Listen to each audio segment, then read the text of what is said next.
En Bogotá, en el país y en el mundo, la paz no es solo una palabra, es una pregunta urgente. ¿Qué está pasando? Es el programa radial del Instituto para la Pedagogía, la Paz y el Conflicto Urbano, IPASUT. Un espacio para analizar lo que ocurre en nuestros territorios, los derechos humanos, la memoria, el género y la ciudadanía. Conversamos con investigadores, líderes sociales y voces expertas que piensan y construyen paz desde la academia y la vida cotidiana. Sintonízanos todos los miércoles de 8 a 9 de la noche por la UD 90.4 FM Estéreo, emisora de la Universidad Distrital. ¿Qué está pasando? Escuchar, pensar y dialogar también es construir paz. Cordial saludo a todos los que están conectados al programa que está pasando del Instituto de Paz de la Universidad Distrital Francisco José de Caldas. Mi nombre es Sonia Díaz Granados y les doy la bienvenida a este espacio de investigación, de análisis y reflexión que se emite los miércoles de 8 a 9 de la noche por la UD 90.4 FM Estéreo, emisora de nuestra institución educativa, igualmente por nuestro canal de YouTube. Les recordamos las redes sociales en X, Instagram y Facebook, estamos como @ipasut, nuestra página web ipasut.udistrital.edu.co y también nos encuentran con nuestra revista Ciudad Pasando con Z en X y también en LinkedIn. En el programa de hoy vamos a explorar cómo construir una sociedad justa desde la diversidad. Vamos a profundizar en la importancia que constituye para las instituciones de educación como la Universidad Distrital Francisco José de Caldas contar con una política de géneros y diversidades sexuales y un protocolo de prevención, atención y sanción de violencias basadas en género, violencia sexual y violencia por discriminación y prejuicio. Hay que decir que durante este mes se han llevado a cabo un ejercicio muy importante en nuestra universidad que implica a todos los actores de la universidad distrital y son las mesas de género y diversidades sexuales, como fue esta experiencia tan gratificante para nuestra universidad, para toda la comunidad universitaria.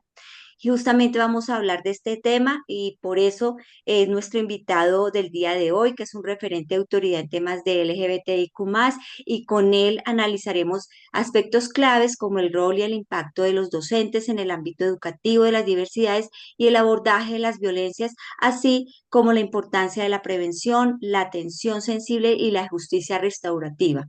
Gracias por acompañarnos. Le damos la bienvenida al profesor Jorge Peñuela. Buenas noches, profesor. Buenas noches, muchas gracias Sonia por la invitación. Pues muy importante que abran estos espacios a las diversidades, a verbalizar, a nombrar las cosas, porque solamente nombrando las cosas es posible existir, ¿no?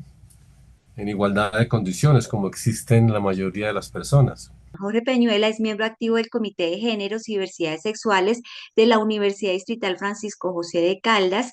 Es maestro en Artes Plásticas de la Universidad Nacional de Colombia, magíster en Filosofía de la Universidad Nacional de Colombia, doctor en Filosofía de la Pontificia Universidad Javeriana, director del Grupo de Investigación Malinche de la Universidad Distrital Francisco José de Caldas y adelanta investigaciones acerca del lugar de la escritura en la configuración y simbolización de la experiencia artística transmoderna y contemporánea. Durante los últimos años ha trabajado las políticas de la existencia con cuerpos ignorados y silenciados en los circuitos oficiales del arte como ejercicios que emergen en las estéticas drag y también trans. En la universidad y específicamente donde yo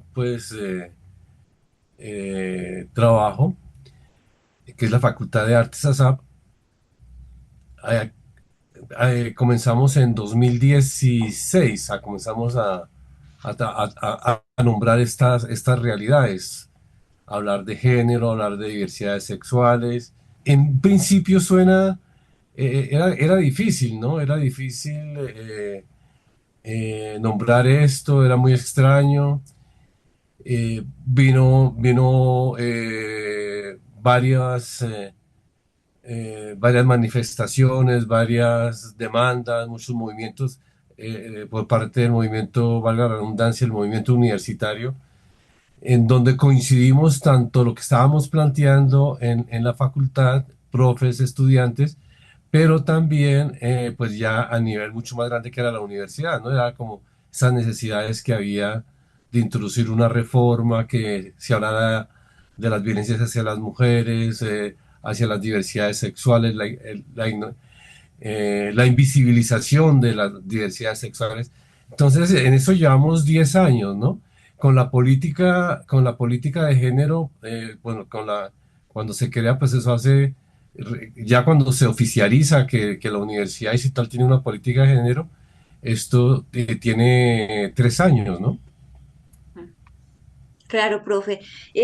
Hablemos y ahondemos un poco más acerca de esa importancia de esta política y este protocolo. Muchas personas creen que los protocolos son innecesarios, que los protocolos son exagerados, pero desde su experiencia, ¿qué riesgos existen cuando una institución no tiene lineamientos claros en estos temas? ¿Qué tipo de situaciones estamos intentando además prevenir con estos protocolos? Sí, lo que pasa es que nosotros somos, pues, tenemos una psicología pues muy particular en el sentido de que si no tenemos una norma que nos obligue, ¿cierto? Pues no tenemos como esa cultura de, de, de, de reconocer, aceptar, de seguir una norma, ¿cierto? Como se está promulgando hace mucho tiempo, el respeto a las mujeres, el reconocimiento de los cuerpos diversos, etcétera.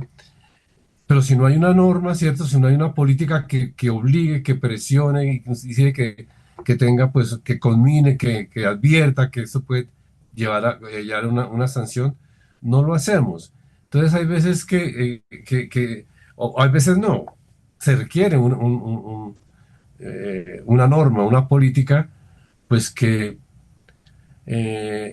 advierta, ¿no? Mire, ya no es discrecional, ya no tiene nada que ver con que usted por diferentes tipos de, de ideología o de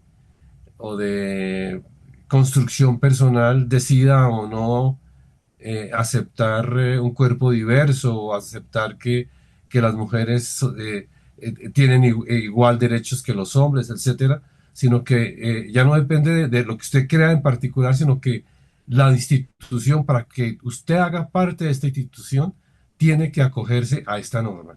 Si usted no se acoge a esta norma, pues no puede hacer parte de esta institución. Eso me parece sano, ¿no?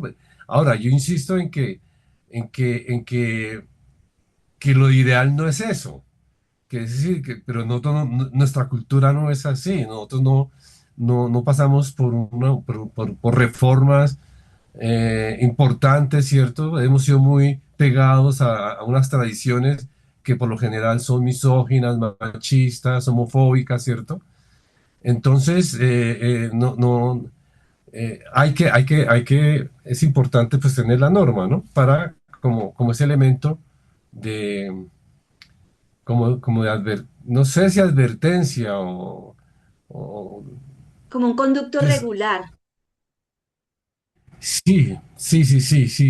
Sí, no, en concreto la pregunta que tú haces tiene que ver con que si dejamos el respeto a las mujeres, el respeto a las diversidades, solamente como una opción discrecional de los integrantes de la comunidad universitaria. Y eso no puede ser así porque, vuelvo y repito, somos una cultura, nuestra estructura cultural es misógina, machista, homofóbica, transfóbica, ¿cierto? Entonces, si dejamos eso o si la universidad deja a la libre interpretación de cada uno de los integrantes de la universidad, pues se van a perpetuar las violencias, ¿no? Y eso es lo que el movimiento universitario quería tematizar y quería una norma y quería una política, quería que la universidad se apersonara a ese problema que padecían o que siguen padeciendo muchas mujeres, ¿no? Y las diversidades sexuales, ¿no? Es como eso, ¿no? El movimiento universitario, las mujeres presionaron, ¿cierto? Para que eso quedara expreso como una guía, ¿cierto? Y también como una advertencia de que pues si no se cumple pues esa voluntad que tiene la universidad de respeto hacia las mujeres y a las diversidades, pues no vas a tener un lugar en la universidad. Ujú. Sí, lo entiendo, profesor. Ese sentimiento de que para todo hay que crear normas cuando no debería ser así.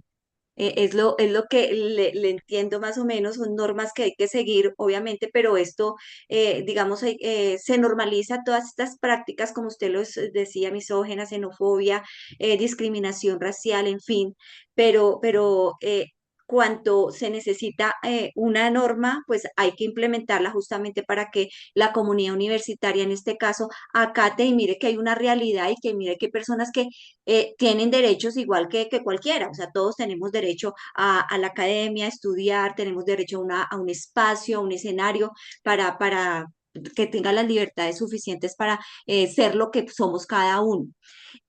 Profesor, ¿existen personas o colectivos de los sectores sociales LGBTIQ+, que sufren más discriminación y violencia que otros en esa experiencia que usted ha tenido como docente, no solo en la Universidad Distrital, sino en otras universidades? ¿Usted qué ha visto?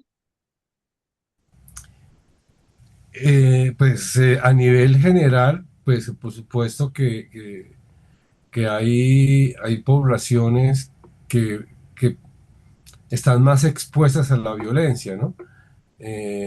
Por ejemplo, los hombres trans y las mujeres trans, pues porque su apuesta es un proyecto de vida, pues, pues muy transformador, cambia imaginarios, eh, obliga a replantear muchas construcciones que tenemos de lo que es ser hombre, lo que es ser mujer, ¿no?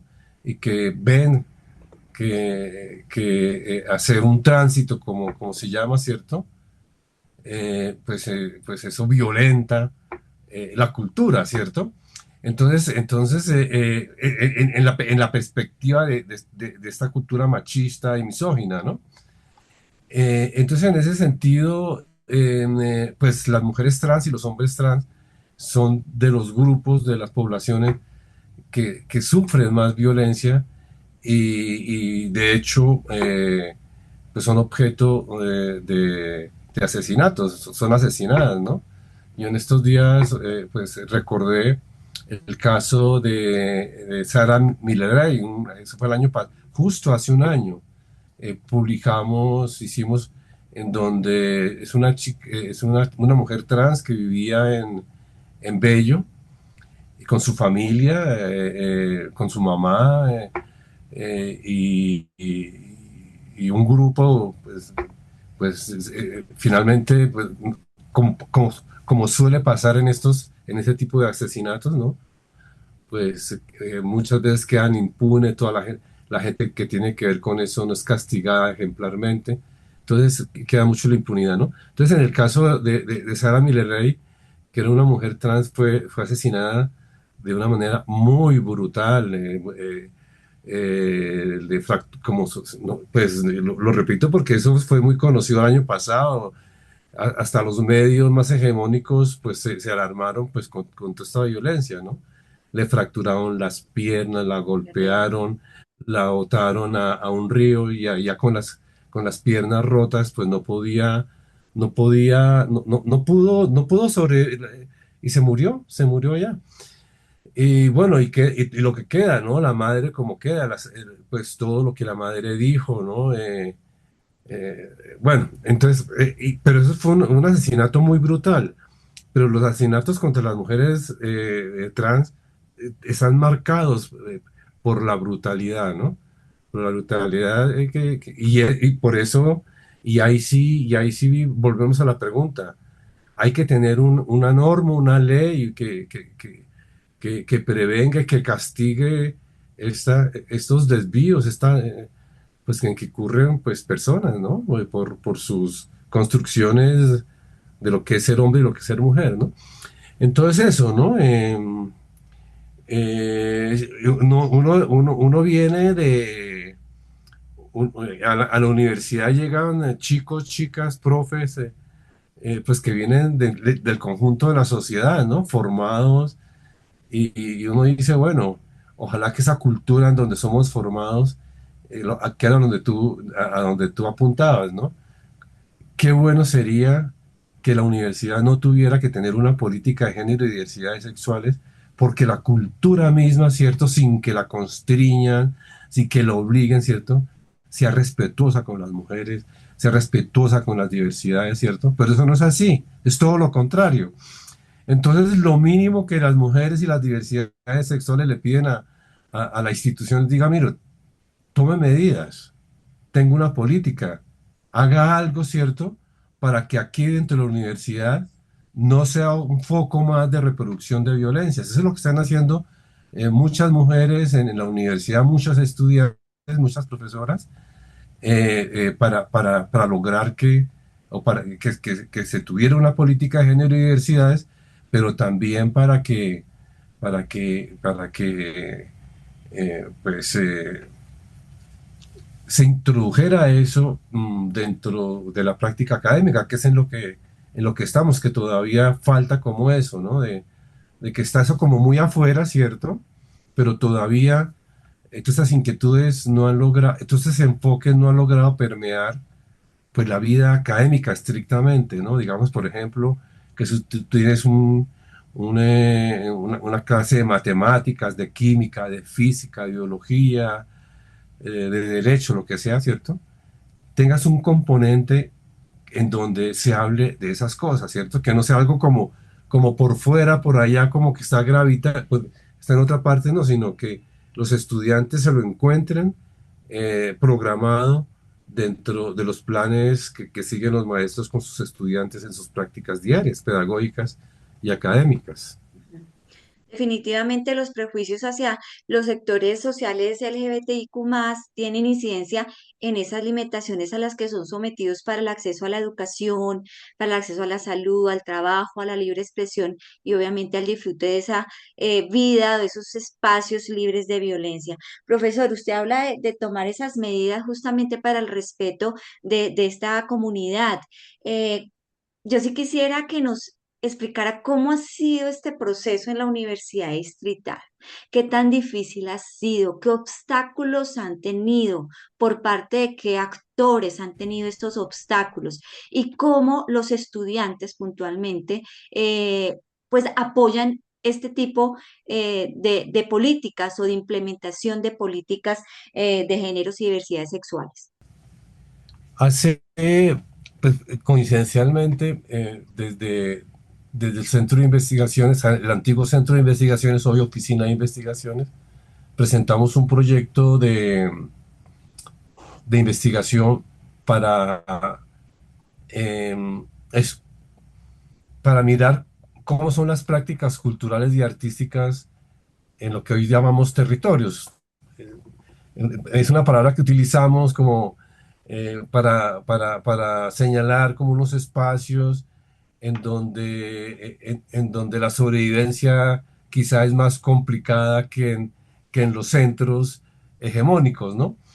Entonces hicimos esa práctica investigativa, entonces salen todos esos resultados, comenzamos a hablar con personas que están haciendo activismo alrededor de derechos humanos, alrededor de los derechos LGBTI y por medio de las artes.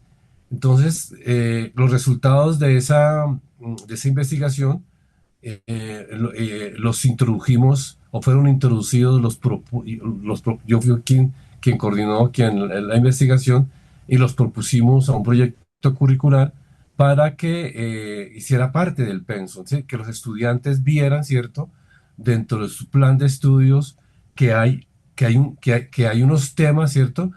Que, que, que, que hay unos conocimientos, ¿cierto? Ignorados por parte de la universidad que comienzan a ser parte de los planes de estudio. Entonces, todo eso que aprendimos en nuestra investigación con los grupos LGBTI que están haciendo prácticas artísticas para reivindicar derechos, eso se incorporó en la Facultad de Artes y hace parte de un plan de estudios. Eso tuvo mucha acogida, ha tenido mucha acogida entre los estudiantes, porque necesitaban esos espacios necesitaban que se hablara de eso, porque es que si no se habla de eso, pues no se logra crear una comunidad, ¿no? Entonces, eso es un gran logro por parte de la universidad, por parte de la Facultad de Artes en la que estoy. Y pues seguimos trabajando en eso, ¿no? Para que no solamente haya un espacio, sino muchos espacios. ¿Qué obstáculos hemos tenido? Diversos, ¿no? Como los obstáculos pasivos, ¿cierto? En donde no te dicen no, ¿cierto? No sino te demoran la decisión, te toman el pelo, no te toman en serio. Entonces, eso es otro tipo de violencia, ¿no? Es decir, como que te escuchan, pero realmente hacen que te escuchen, pero no te atienden, ¿no? Eh, y como hasta los más explícitos, ¿no? Compañeros, inclusive, pues yo personalmente tuve que, así como decimos coloquialmente, para poder sobrevivir, tragarme más de un sapo, ¿no? Pues para, como suele ocurrir, ¿no? Porque uno cree que si uno habla, ¿cierto? Que si uno denuncia, pues uno la va a pasar más mal porque el diseño de la convivencia está diseñado, pues suena fea, redundante, pues para favorecer, pues generalmente a quien agrede, no a quien es víctima. Ese es un poco también la paradoja, ¿no? A veces hay la desconfianza con las instituciones, ¿cierto? Con respecto a que hay unas normas que sancionan la violencia contra las mujeres, la violencia contra las diversidades sexuales, pero si tú ves si son efectivas, entonces hay una desconfianza, ¿no? Y precisamente por eso, porque la cultura en el fondo todavía en el inconsciente es muy misógina, muy homofóbica, entonces pues no le ponen atención, ah, no, esto es cuestión de mariquitas o esto es cuestión de viejas y ya, ¿cierto? Entonces esas violencias pasivas que la llamo yo, ¿cierto? También hacen mucho daño, ¿no? Y las violencias activas, sí, las que son directas, que agreden directamente, eh, pues yo personalmente no las he vivido, pero sí hay estudiantes y mujeres que se quejan de eso, de esas violencias, ¿no? Sí, pues. Y para eso es importante la norma, ¿no? Que haya una norma. Es que inclusive ahora que tú hablabas de las mesas de género que se reunieron esa semana, o la semana pasada en las facultades, pues hubo un caso que se presenta ahí a la reunión de la mesa, en donde la estudiante llorando dice, me está pasando esto, no me están atendiendo, denunciando que hizo una denuncia, pero que no le han resuelto nada. Entonces, entonces es eso, ¿no? Pues, por eso no debe, pues, como llenarnos de escepticismo, ¿cierto? Sino, pues, darnos como más fuerza para seguir trabajando para que eso no pase, ¿no? Sí, el que persevera alcanza, dicen por ahí. Profe, mm, me llama mucho la atención lo que dijo acerca de la investigación que realizó. Me gustaría saber cuándo se desarrolló esa investigación y los resultados puntuales de la investigación y cómo se irradió justamente esto, de acuerdo a lo que nos contaba, de que hay un espacio dentro de un proyecto curricular en la Facultad de Artes ASAP donde ustedes hablan de esto. Entonces, yo sí quisiera saber ese resultados, ¿sí? Y cómo se maneja esto dentro de la Facultad de Artes ASAP y qué se ha hecho para que en otras facultades o en otros proyectos curriculares se hagan o se abran este tipo de espacios. Bueno, sobre la investigación. La investigación, pues hubo un momento hace 10 años que hubo como así como un boom de las estéticas transformistas, de las estéticas drag, que se llaman pues, más con esa influencia norteamericana, que ya se habla de lo drag, ¿cierto? Y pues lograron pues como salir del gueto, ¿cierto? En donde se realizaban estas prácticas e irrumpieron con mucha fuerza en medios masivos de comunicación. Entonces, esto llegó, caló en mucho en la juventud, pues no solamente en Colombia, sino en varias partes en otros países, ¿no? Entonces, y ahí salía, se mostraba mucho esta estética maricona que la llamo, ¿cierto? Transformista, esta estética drag, como te decía, y comenzaron a organizarse grupos, colectivas, amigos, amigas, que consideraban que juntos, haciendo una colectiva, podrían trabajar por los derechos de las personas LGBTI, ¿cierto? Entonces comenzaron a ser reconocidas aquí en Bogotá y cada vez que hacían como una performance, que es una representación, digámoslo así, ¿cierto? Una performance drag es una representación escénica en donde se utilicen las técnicas de lip sync. Lip sync es como esta técnica de vocalizar una palabra, fonomímica le llamaban antiguamente. Hoy, por la influencia de otras norteamericanas, pues se le dice lip sync, ¿no? Entonces hacían estos pequeños montajes con lip sync, con pues pequeñas puestas en escena y transformadas con grandes, con la construcción de personajes, con grandes plataformas, tacones, super pelucas, todo, toda una extravagancia, ¿no? Y eso, claro, a la gente le gustó, a los jóvenes, a las jóvenes les gustó mucho, ¿no? Entonces se comenzó a quedar como esa cultura y como ese tipo de reuniones. Entonces hubo una proliferación de grupos que comenzaron, aquí podemos trabajar, aquí podemos hacer esto, ¿cierto? Entonces incentivó mucho la práctica artística, incentivó mucho que se pueden hacer reuniones y hacer alianzas para realizar objetivos de interés común para las personas. Y bueno, y eso, pues eso sucedió pues en Bogotá inicialmente, en Medellín, en Cali, en menor medida Barranquilla, Bucaramanga, Pereira, ¿cierto? Entonces nuestra investigación a lo largo de los últimos 6, 7 años ha consistido en ir a esas ciudades y mirar qué grupos están trabajando, esos que están haciendo, qué han logrado, cómo es el diálogo con la ciudad, cómo es el diálogo con las instituciones.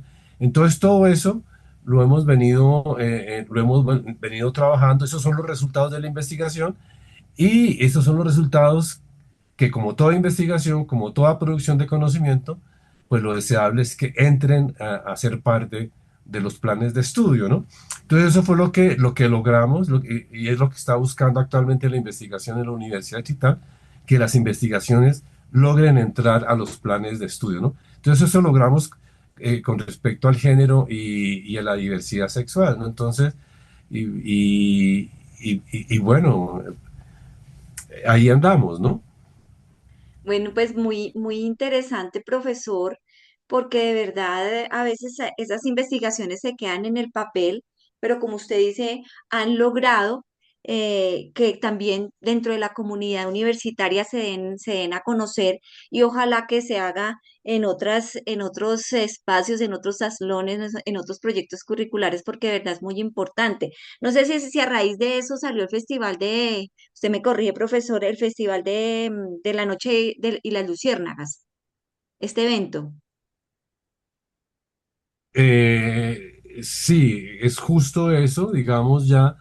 Entonces tenemos esos resultados, tenemos un espacio académico, ¿cierto? Entonces, ¿qué pasa en ese estadio, en ese espacio académico? En ese espacio académico lo que hacemos es construir también personajes. Nosotros estamos en una facultad de artes en donde hablamos mucho de transdisciplinariedad, ese encuentro de muchos intereses artísticos, como danza, como teatro, como artes plásticas, como música, ¿cierto? Entonces los estudiantes comienzan a construir, ¿cierto?, sus personajes y hacer ese tipo de representaciones. Si les gusta, se divierten y es importante y además comprenden pues, que ser diferente no es un delito, que, es lo que no son un error de la cultura, mucho menos de la naturaleza, ¿cierto? Dicho entre comillas, ¿no? Entonces, y pues entonces teniendo esos espacios donde los estudiantes trabajan, construyen, comparten, hacen cosas muy buenas, maravillosas, ¿cierto? Con mucho entusiasmo además. Entonces necesitábamos mostrar eso primero a la universidad, primero a la facultad, después a la universidad y dijimos, hay que mostrarlo a la ciudad y al país, ¿no? Entonces comenzó este proceso, la Noche de las Luciérnagas, en donde los estudiantes hacen sus prácticas performáticas, construyen sus personajes drag, transformistas, hacen sus shows, y a los estudiantes en la facultad les fascinó eso. Cada vez que hacemos una muestra, eso alguien decía, una vez me lo dijo alguien que no tenía por qué ser lisonjero conmigo, ¿no? Me lo dijo en la facultad, me dijo, mire, profesor, aquí en la facultad son muchos los proyectos que hay, son muchas las puestas en escenas que hay, pero la suya, la que ustedes hacen en esa lectiva, es la más importante de la facultad. Me lo decían, y yo no sé, pues, pero eso me agradaba a mí escucharlo, ¿no? Porque por el impacto, no era porque hacemos un cierre de semestre, porque cada semestre hacemos un cierre, y pues eso se llenan todos los espacios a ver lo que hacen los muchachos y las muchachas, ¿no? Claro. Y bueno, entonces eso creció, eso fue creciendo y ya hace 4 o 5 años, pues la facultad, ya por el interés que despierta en la ciudad, pues ya tiene que buscar un espacio más grande.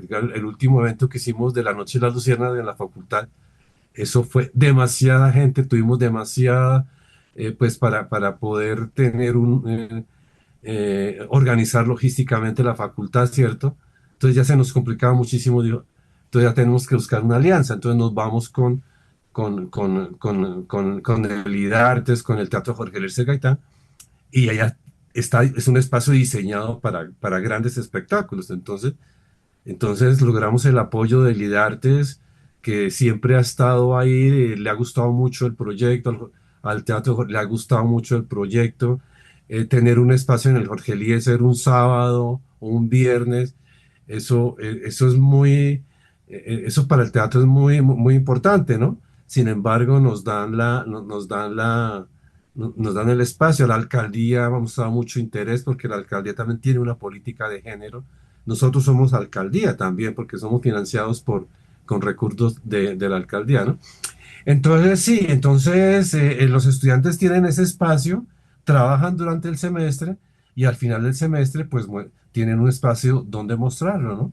Y aprovecho la cuña y te invito muy especialmente y a todos nuestros oyentes para que el 6 de junio vayan a ver una muestra de arte drag y transformista en la Cinemateca de parte de nuestras estudiantes, nuestros estudiantes, en donde pues van a ver algunas colectivas drag invitadas, ¿no? Y el 13 de junio vamos a tener pues como la muestra grande que hace la universidad en el Teatro Jorge Luis Gaitán, para también como ese aporte de la universidad a la ciudad, ¿cierto? De que sabe, pues, que somos la ciudad, ¿cierto? Hacemos investigación, producimos nuevos conocimientos y los compartimos con la ciudad, ¿no? Buscamos los espacios en donde compartir esos nuevos conocimientos, ¿no? Entonces, Cinemateca Digital el 6 de junio y 13 de junio en el Teatro Jorge Eliezer Gaitán, en donde pues hay mucha gente trabajando, los estudiantes trabajando con mucha ilusión, con mucho esfuerzo, con esa ilusión, ¿no? Pues de reconocerse que no somos bichos raros. Ujú. Pues, profe, toca comprometerlo para hacer un programa justamente de la Noche de las Luciérnagas, porque eso es una historia muy interesante, como dice usted, nace en las aulas de la Facultad de Artes ASAP y mire ya en qué nivel se encuentra, ¿no? Y que eso demuestra el trabajo tan arduo que se está haciendo justamente para ese reconocimiento y esa aceptación y ese respeto que debemos tener a la comunidad LGBTIQ+. Entonces, yo lo voy a comprometer, ojalá tengamos un programa donde haya estudiantes que hayan participado, los que van a participar durante el mes del orgullo Maravilloso. LGBTI en esto. Entonces, profesora, ahí de una vez, agéndese para que nos acompañe también con estos estudiantes en un programa para hacer esa invitación, profesor. Mm, hablemos acerca de casos específicos, profesor, de personas trans y no binarias. ¿Qué vacíos suelen existir en las instituciones que hacen urgente justamente la creación y aplicación de protocolos? Sobre las personas trans y no binarias, eh, y, y les cuesta pues más, les cuesta mucho más ingresar a la universidad, ¿no? Porque hay, por los prejuicios culturales, por todo lo que hemos venido hablando, ¿no? Y pues las personas no binarias, que es otra de las grandes demandas, ¿cierto? Pues mira, no es lograr esquivar ese control que ejercen, pues, el binarismo, ¿cierto? Que es un régimen muy violento, ¿cierto? En donde solamente hay dos polos en donde uno subalterniza al otro, ¿no? Entonces, pues eso no es extraño en la universidad, ¿no? Entonces sigue habiendo como eso. Y volviendo a las mujeres trans, ya hay mujeres trans, pero en nuestra facultad, digamos, yo con poca, con inmodestia lo digo, ¿cierto? Pero hace 5 años, 6 años, no veíamos con tanta frecuencia mujeres trans o hombres trans. Hoy ingresan a la universidad mujeres trans, hombres trans, ¿cierto? Eh, yo no sé, yo no me atrevo a decir, pues tengo mis propias hipótesis de trabajo, ¿cierto? Pero hubo un momento en que por alguna razón las mujeres trans y los hombres trans, mucho menos las personas no binarias, pues podían ingresar a la universidad, ¿no? Hoy ya, como te decía, vemos en las aulas los estudiantes. Yo he tenido pues la fortuna en este espacio que tenemos en la facultad, donde hay mujeres, donde hay chicos, y ha habido mujeres trans dentro de la asignatura, ¿no?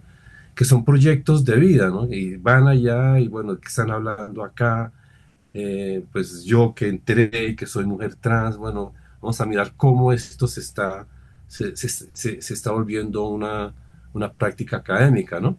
Porque también hay preguntas, cómo esas luchas sociales, esas luchas de las comunidades LGBTI se vuelven un contenido académico, ¿no? Entonces, está ahí pues, las dificultades que tienen, que seguirán teniendo, porque hay muchos prejuicios. Vuelvo y repito, pues una persona gay, pues ahora dice, pues de pronto logra sobrevivir más fácilmente en la universidad, pero también en la sociedad en general, ¿cierto? Puede ingresar más fácilmente a la universidad.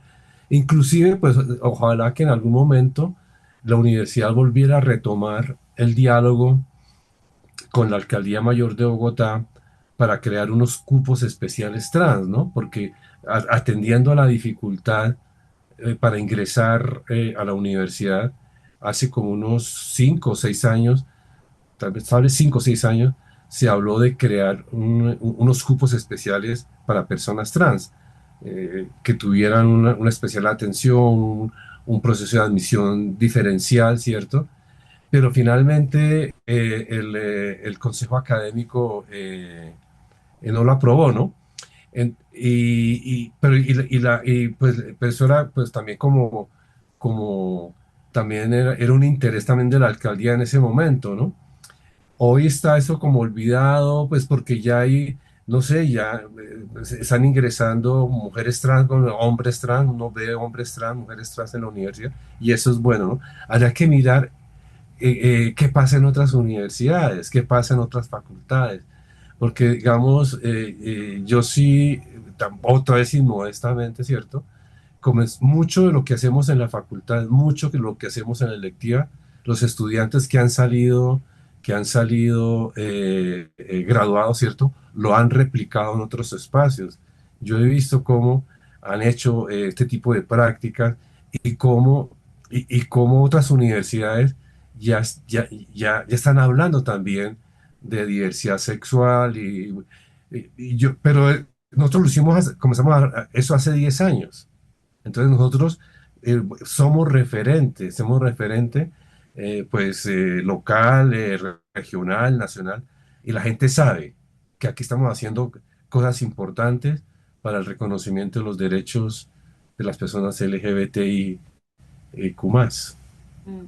Profe, para poner en contexto a nuestra audiencia, a nuestros seguidores en redes sociales, ¿desde cuándo se está implementando esta política? Hace 3 años que tenemos política, ¿cierto? 3 años. Eh, eh, ya que hay un documento aprobado en donde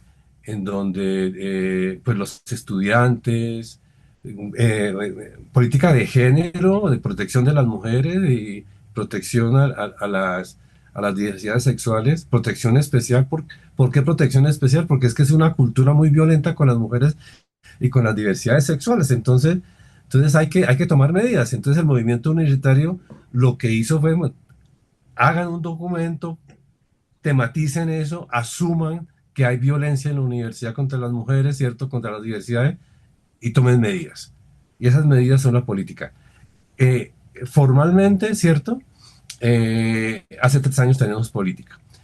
Y antes, pues nosotros hace 10 años estamos, y el movimiento universitario en el 2019 fue mucho lo que hizo pues para visibilizar estas luchas, ¿no? Las mujeres, pues que son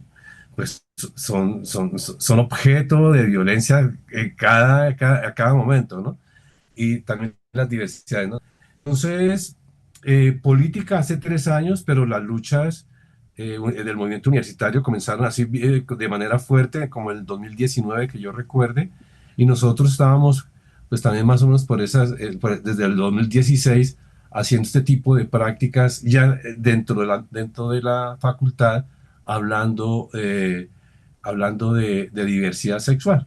A pesar de que en nuestra facultad los chicos y las chicas son muy espontáneos y ven que la facultad es un lugar seguro y muestran sus preferencias de género, ¿cierto?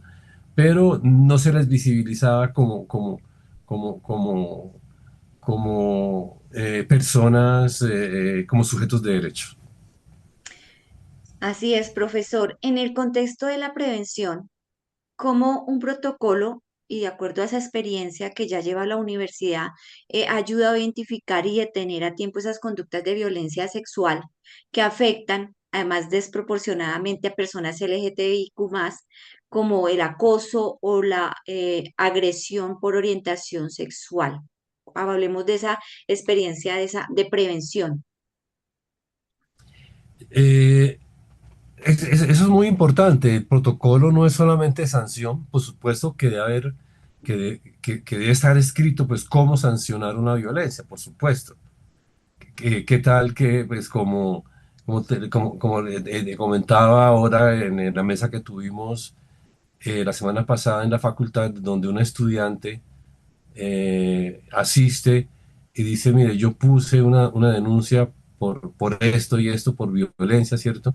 Y no ha pasado nada. Y estoy esperando que a que se me restauren mis derechos, ¿cierto?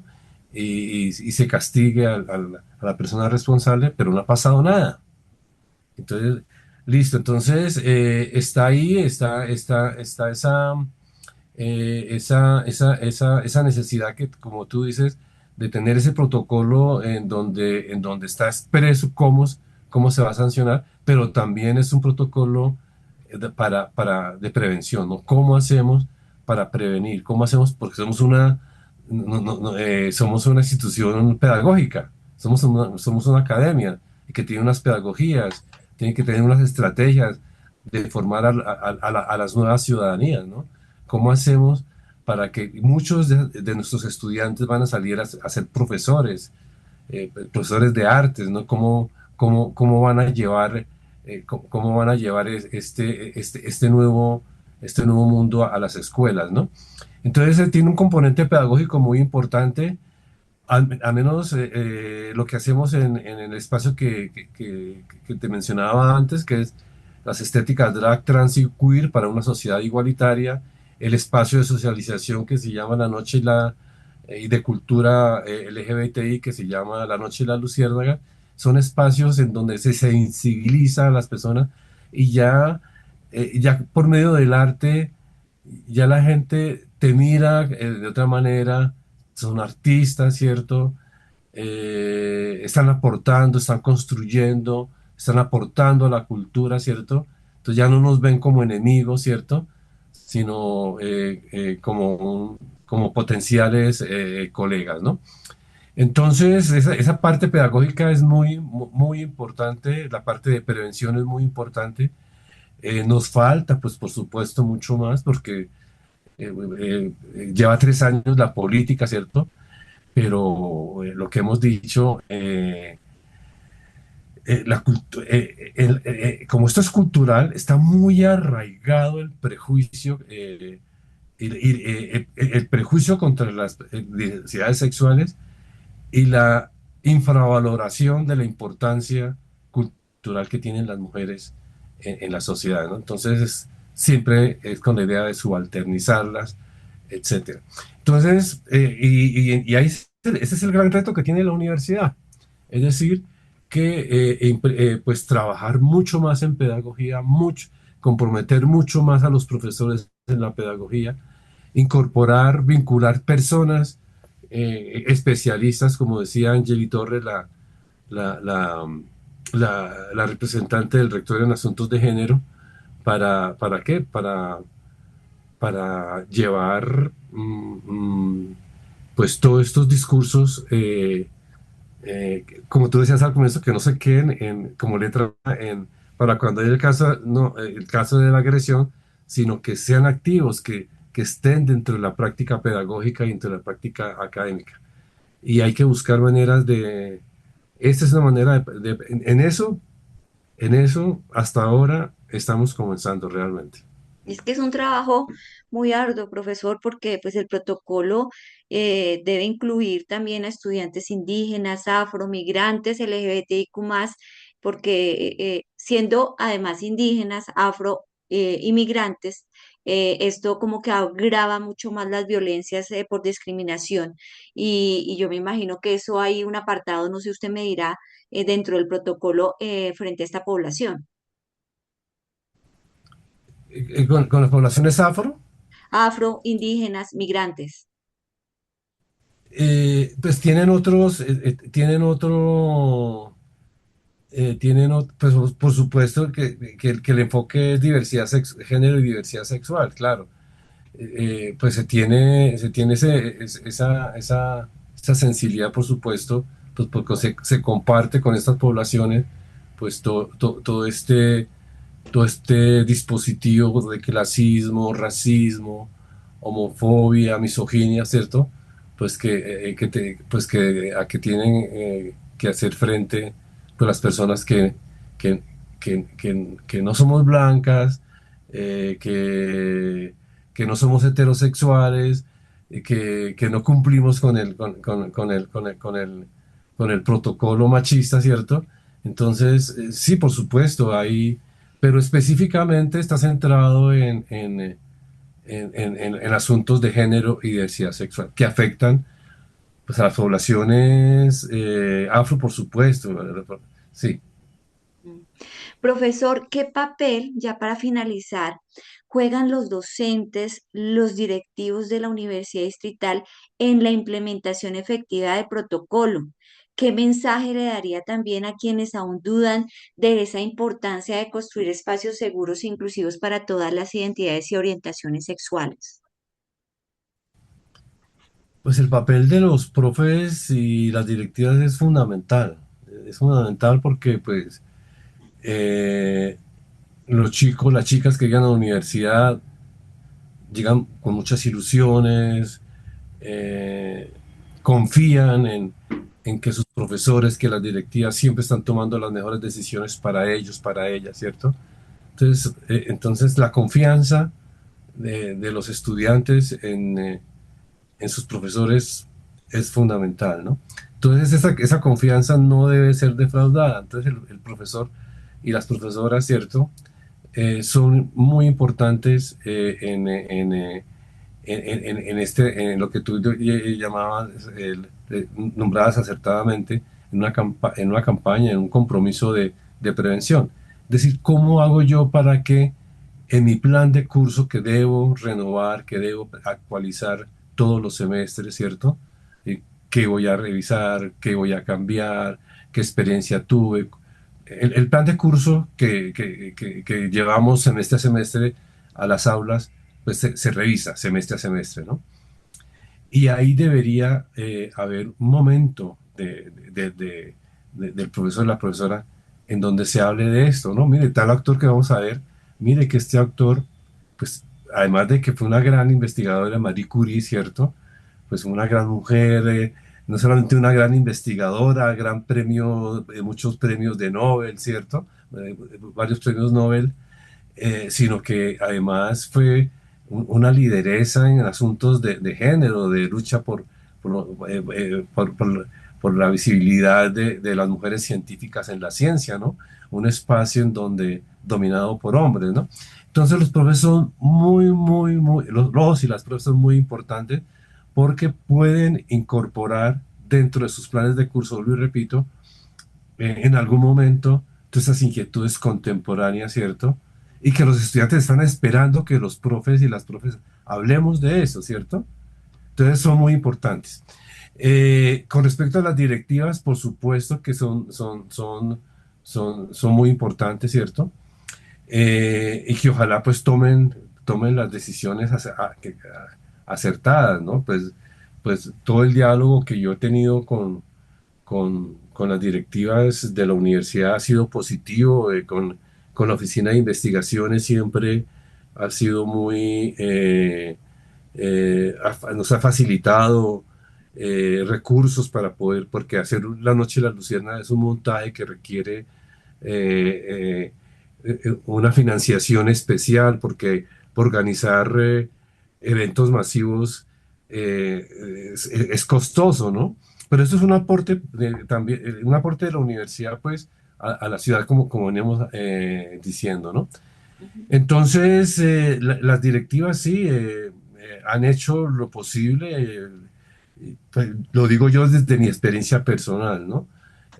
Siempre se sorprende. Yo recuerdo mucho, no nombro aquí, la primera vez que yo hablé con un director del centro de investigaciones, le dije, profe, necesitamos que usted nos apoye, que vamos a hacer la noche de las luciernas, y la noche consiste en esto y esto y esto. Y le di unas imágenes y yo sentí en su rostro como que se le hubiera parado el pelo, ¿no? Entonces, dije, qué es esto?